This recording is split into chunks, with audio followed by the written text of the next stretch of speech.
Sopir bis wanita ini cemas karena bis itu masih tidak mau menyala, padahal wanita hamil yang berada di bis tadi sudah dipaksa turun dan menjadi korban. Melihat kabut di depan belum hilang, sopir wanita itu menduga pasti ada wanita hamil lain di bis, karena kakeknya pernah mengatakan kepadanya bahwa wanita hamil tidak diperbolehkan naik bis terkutuk ini. Jika tidak, semua orang akan dalam bahaya. Tiba-tiba suara mengerikan datang dari luar bis hingga bergoyang. Hal itu membuat semua penumpang gemetar ketakutan. Sopir bus wanita itu pun menyadari bahwa ada makhluk tak dikenal yang mendekat ke arah mereka. Kemudian dia segera mengeluarkan jimat dan mulai mengucapkan mantra untuk menempelkannya di jendela bus yang dapat mencegah makhluk di luar itu masuk. Namun jimat itu hanya bisa bertahan selama 3 menit.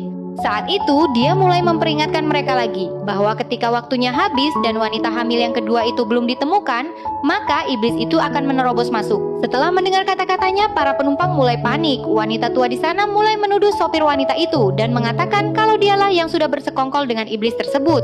Namun saat itu mereka masih tidak ada yang mau mengaku. Sopir wanita itu kembali memperingatkan bahwa waktu hanya tersisa 2 menit lagi. Jika mereka tidak dapat menemukan wanita hamil itu, semua orang akan mati. Saat itu seorang pria bertanya kepada istri dan ibunya, apakah ada wanita hamil lain di antara mereka? Tetapi wanita itu langsung menyangkalnya.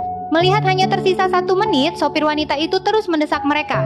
Seorang pria tiba-tiba berdiri dan menuduh wanita tua itu sebagai wanita hamil. Tetapi wanita tua itu pun marah dan menyangkalnya. Ia mengatakan bahwa nenek seusianya tidak mungkin hamil. Pria itu kemudian mengalihkan tuduhannya kepada mahasiswi di sana.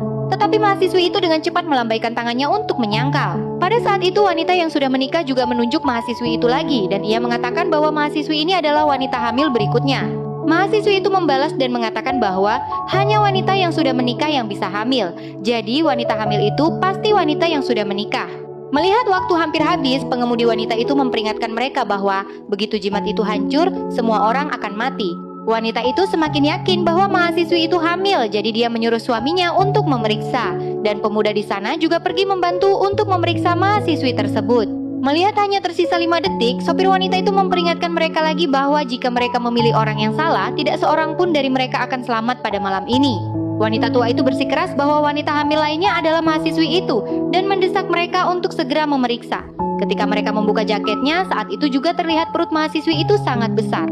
Semua orang yakin bahwa dia adalah wanita hamil lainnya. Tiba-tiba semua jimat jatuh dan untuk bertahan hidup, mereka dengan kejam melemparkan mahasiswi itu keluar dari bis. Dalam sekejap, mahasiswi itu diseret oleh makhluk tak dikenal. Setelah bus kembali tenang dan atas desakan semua orang, sopir wanita itu bersiap untuk menghidupkan bis dan melanjutkan perjalanan. Tetapi dia mendapati bahwa bis masih tidak bisa menyala, dan saat berikutnya tiba-tiba cairan merembes masuk dari luar.